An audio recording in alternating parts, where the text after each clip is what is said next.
بہت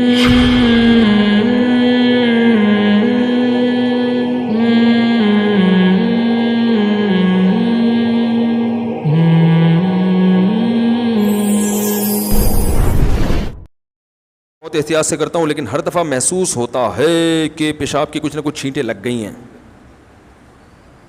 اور بھائی جان نہیں کیا کریں ایسے محسوس, صحیح ہے نا. پیشاب کریں, احتیاط کریں, چھینٹیں نہ لگیں, پانی ڈالیں اور پتلی گلی سے نکل لیں. ہاں پیشاب فوراً نہ اٹھیں کیونکہ قطرات نکل رہے ہوتے ہیں, جب تھوڑا سا اطمینان ہو جائے, قطرہ نکلنا بند ہو گیا ہوگا تو بس چلے جائیں. یہ ایسی چیزیں اس میں اگر آپ پڑ گئے تو پھر قیامت آ جائے گی, آپ کو کبھی بھی سکون حاصل نہیں ہوگا اور ایسا پاگل ہو جائیں گے آپ. اور پھر یہ والا وہم کے علاوہ ایک اور نیا بھی شروع ہو جائے گا. پھر ایک صاحب نے کہا کہ میں وہ شلوار جب اپنی ناپاک دھوتا ہوں تو میرا ہاتھ گیلا دروازے پہ لگتا ہے, تو پھر وہ دروازہ ناپاک ہو گیا. پھر جس لوگ بھی اس دروازے پکڑ رہے ہیں ان کے سب کے ہاتھ ناپاک ہو گئے. پھر وہ انہی ہاتھوں سے کپ پکڑتے ہیں تو کپ ناپاک ہو گیا. اور پھر جب کپ ناپاک ہو گیا تو پھر پلیٹیں اور چمچے بھی ناپاک ہو گئے. پھر بیگم انہی ہاتھوں سے پلیٹ دھوتی ہے تو وہ جب دھوتی ہے تو وہ اس میں لگ کے وہ ناپاک ہو گئے. میں نے کہا بھائی جان اگر لوگوں کو پتہ چل گیا, میں بھی نفسیاتی ہو گیا کیونکہ ایسی باتیں سننے سے بھی آدمی پاگل ہوتا ہے. تو میں نے کہا ایسی باتیں سن کے مجھے عجیب سا کچھ ہو رہا ہے, اور اگر مجھے کچھ ہو گیا اور میں ڈاکٹر کے پاس چلا گیا اور لوگوں کو پتہ چل گیا مفتی صاحب نفسیاتی ڈاکٹر کے پاس گئے, میں نے کہا میرا بیان ہو جائے گا. میں بولیں گے تو خود بیچارہ کس کے پاس جا رہا ہے تو ہمیں کہاں سے. تو میں نے کہا میں اپنے آپ کو اس بیماری سے بچانا چاہتا ہوں, اور میں نے کہا میرے پاس اس کا علاج ہے 2 تھپڑ. جاؤ اللہ کے بندے اپنی شلوار دھو اور پتلی گلی سے نکلو, بس چھوڑو یہ یوں کر کے دیکھ رہا ہے, بس تھوڑا احتیاط سے دھو لو, بس اتنی کافی ہے. زیادہ گہرائی میں نہیں جاؤ ان چیزوں میں, شریعت نے منع کی ہے. حضرت زین العابدین جو حضرت حسین رضی اللہ عنہ کے بیٹے تھے, وہ احتیاط کرتے تھے پیشاب کرتے ہوئے کہ کسی بوتل میں پیشاب کرتے تھے شیشے کے برتن میں تاکہ چھینٹیں نہ پڑیں تقوی کی وجہ سے. خود ہی پھر کچھ دنوں میں انہوں نے یہ عمل چھوڑ دیا. انہوں نے کہا جو مجھ سے بہتر تھے محمد صلی اللہ علیہ وسلم, انہوں نے یہ احتیاط نہیں کیا تو میں کیوں کروں. یہ بس چھینٹوں سے احتیاط جتنی ہو سکے بچنے کی کوشش کریں.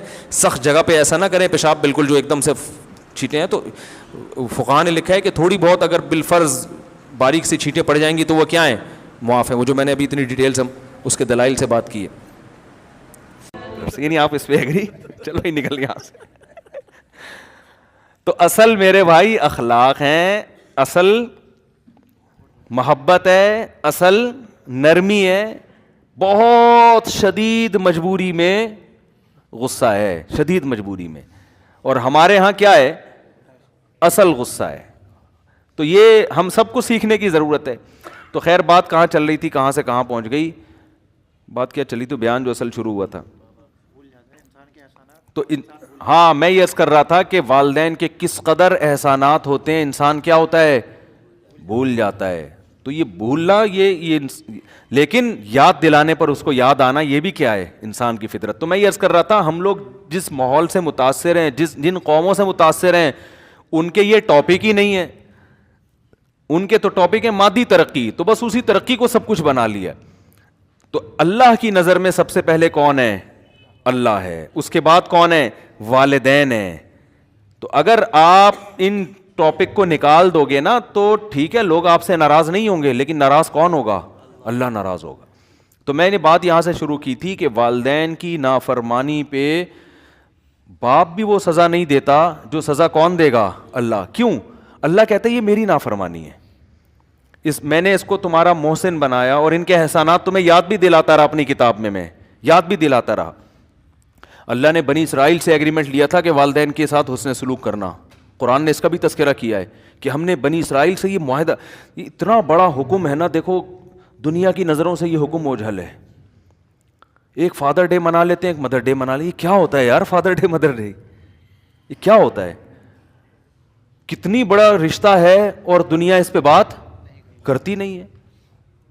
تو قرآن کہہ رہے ہم نے والدین کے بارے میں بنی اسرائیل کو ہم سے ایگریمنٹ لیا تھا کہ والدین کے ساتھ اچھا سلوک کرنا. حالانکہ وہ والدین بھی بنی اسرائیل ہی کے تھے, جو ایک نالائق قوم تھی اللہ کی نظر میں. لیکن اللہ نالائق قوم کے نالائق والدین کے بارے میں ایگریمنٹ نالائقوں سے لے رہا ہے کہ یہ بے شک نالائق ہیں والدین تمہارے، ہم قرآن میں ان کی برائی بیان کریں گے کہ انہوں نے یہ نافرمانیاں کی، لیکن نالائق باپ کی نالائق اولاد کو بھی باپ ہونے کے ناطے، اپنے باپ اور ماں ہونے کے ناطے اپنی ماں کا احترام کرنا پڑے گا۔ سمجھ میں آ رہی ہے بات کہ نہیں آ رہی ہے؟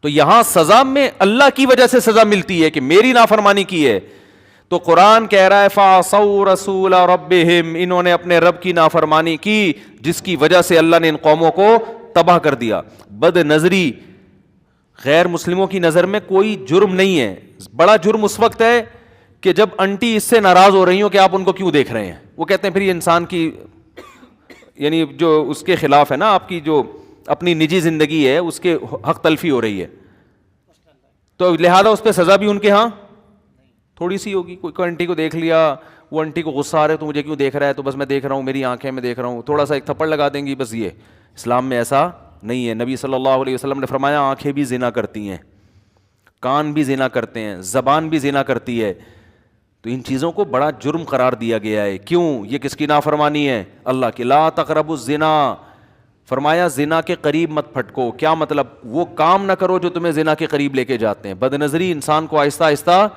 زنا کے قریب لے کے خواہشات بیدار ہوتی ہیں، اس کی تسکین ہوتی نہیں ہے، پھر آہستہ آہستہ اس کی تسکین کے لیے وہ برائیوں کی طرف جاتا ہے۔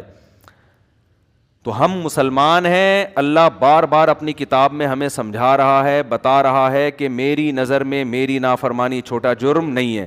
پھر ہمیں اشکال ہوتا ہے، اے اللہ اگر تیری نافرمانی چھوٹا جرم نہیں ہے، بہت بڑا جرم ہے، تو یہ جو بڑے بڑے جرائم کرنے والی قومیں ہیں، لوگ ہیں، ان کو تو کچھ بھی نہیں ہوتا، انہیں تو کچھ بھی نہیں ہوتا۔ چھوٹا جرم کرنے والے کو تو فوراً سزا مل رہی ہوتی ہے۔ ہم دیکھ رہے ہیں دنیا میں، آپ ایک لال بتی سگنل توڑ کے جائیں گے، پولیس والا پکڑ لیتا ہے، چالان ڈال دیتا ہے آپ کے اوپر۔ اور جو ہم چھوٹی موٹی غلطیاں ہو رہی ہوتی ہیں اس پہ تو دنیا میں سزا مل رہی ہوتی ہے، کرپشن کرتا ہوا بندہ پکڑا جاتا ہے۔ لیکن یہ اتنے بڑے بڑے جرائم ہیں تو سزا کیوں نہیں ملتی؟ قرآن نے ایک جگہ نہیں درجنوں جگہ اس اشکال کا جواب دیا ہے۔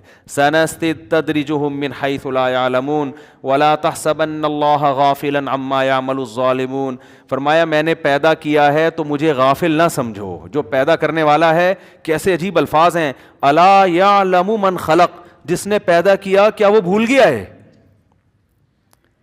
الا یعلم من خلق، جس نے پیدا کیا کیا وہ نہیں جانتا کہ کیا ہو رہا ہے؟ یعنی اللہ کا رشتہ بندوں سے کیا ڈسکنیکٹ ہو گیا ہے؟ تم یعنی ان قوموں کے پھلنے پھولنے کو دیکھ کر اور نافرمانوں کے پھلنے پھولنے کو دیکھ کر یہ سمجھتے ہو کہ اللہ بھول گیا ہے کہ میں نے پیدا کیا، میں کھلا رہا ہوں، میں پلا رہا ہوں، چلو چھوڑو یار میں بھول گیا، تو بائی مسٹیک گویا اللہ تعالیٰ سزا ہی نہیں دے رہے۔ اللہ فرماتے ہیں الا یعلم من خلق، جس نے پیدا کیا وہ کیسے بھول سکتا ہے بھائی؟ اور انسان کی پیدائش کے بارے میں